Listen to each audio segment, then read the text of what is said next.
Welcome back to the 2 Minute Warning. It's been a minute since I've seen you guys, and for those of you who know who I am, been around a while, it's good to be back. And for those of you that have no idea who I am, that's totally fine.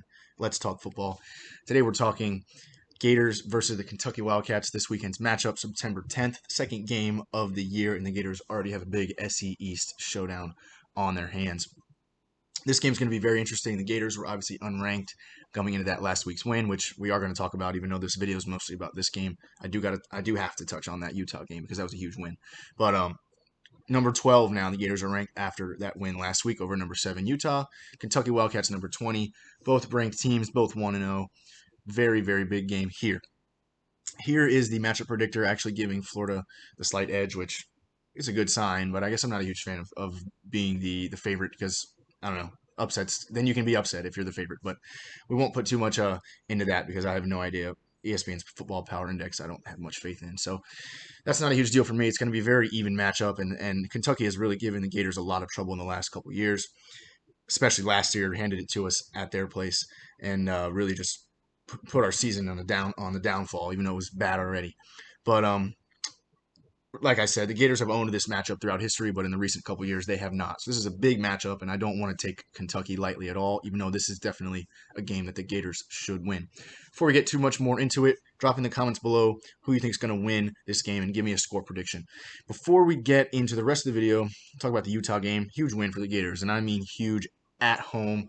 I think one fan shy of 90,800, so 90,799 people showed up for this game, the largest home crowd in Gators history. So, I mean, Billy Napier said it, his first game, he told the crowd that they were part of the team, and they really showed up and did that. So I'm proud of the Gator fans, helped us get a win here. But this is a huge win, upsetting a number 7, obviously brought us from unranked to a number 12 ranked team.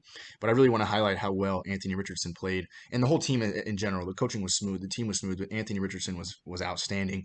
I know we've all seen that 2 point conversion that he performed there at the end, towards the end of the game, where he spun away from two edge rushers and then somehow completed it to a guy standing wide open in the back of the end zone. But anyway, he played fantastic, ran for over 100 yards, scored 3 touchdowns on the ground, threw for almost 200 yards, no turnovers. He couldn't have been much better. So now, I do honestly think that had he not been flawless, we don't win that game, but he was. So if we can continue to play at this caliber, the Gators are going to have a lot of success. And the other guys rushing the ball, Montreal Johnson, Trevor Etienne, and Naquan Wright really put in some work there with a bunch of carries also. So the ground game is going to be important for the Gators, obviously led by Anthony Richardson, but those running backs are going to have to take a lot of the workload as well. So I do also want to highlight that Utah played very well. Despite of Cameron Rising's late interception that sealed the game, they were getting ready to tie it at least, or maybe win the game. They didn't turn the ball over before that. They played really well. They had Tavion Thomas rush for over 100 yards. We just beat a very good Utah team that was well coached. They played well. Nothing was given to the Gators this game, and they earned a win. And I'm very very proud of that because in the last couple of years, being a huge Gators fan, I have not seen a lot of great football, but this game was. So let's carry this on to the Kentucky game. I'll take a quick look at the rankings. Not that they really matter, but here we are. Number 20 is Kentucky and Gators at number 12. So that's our matchup. But back at this one, a couple things stand out to me about this Kentucky team. One being their senior quarterback.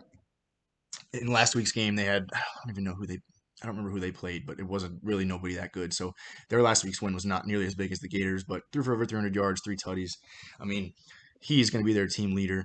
So that's a guy that we're going to have to really contain. But I think that what I'm about to say next is really going to help with the fact that their senior running back, Chris Rodriguez, is serving a suspension. He missed last week's game, and that really.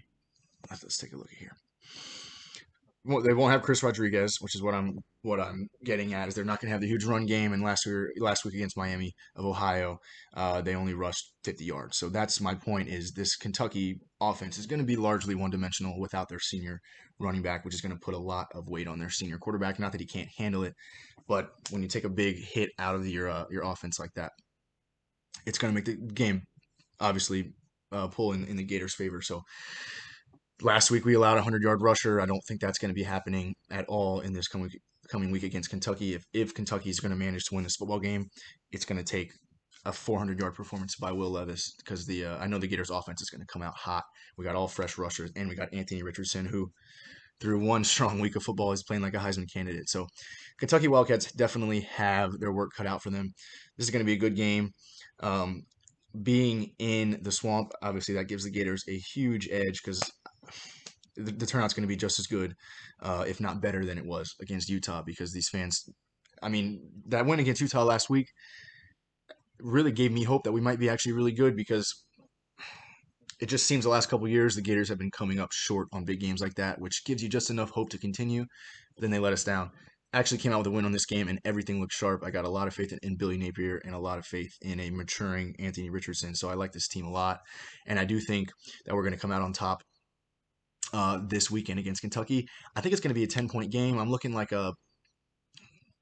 maybe a 27-17 win for the Gators. Not going to be super high scoring, but we're just going to handle every aspect of the game. We're going to get out to a lead early, and then we're just going to take it from there with a run game and just kind of control the game. I think that home crowd is going to get to the Wildcats, and without Chris Rodriguez, their leading rusher, there's just not going to be a whole lot that they're going to be able to do offensively. But there's a couple more points pointed out in here.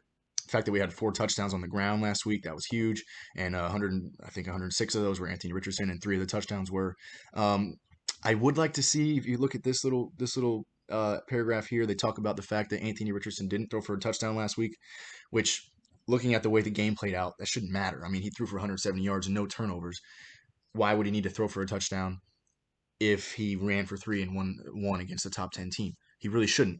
But I would like to see us utilize his arm there in the red zone more and maybe get him a passing touchdown just to show that he can do it against a good team. Because if we're going to want to go where this team wants to go this year, he can't be a one-dimensional running guy, which I'm not saying he is. It's played great last week. It's been one game, but I would like to see that from him this week. Maybe get him a throwing touchdown. That's one of the highlights that I would like to see from this Gators team.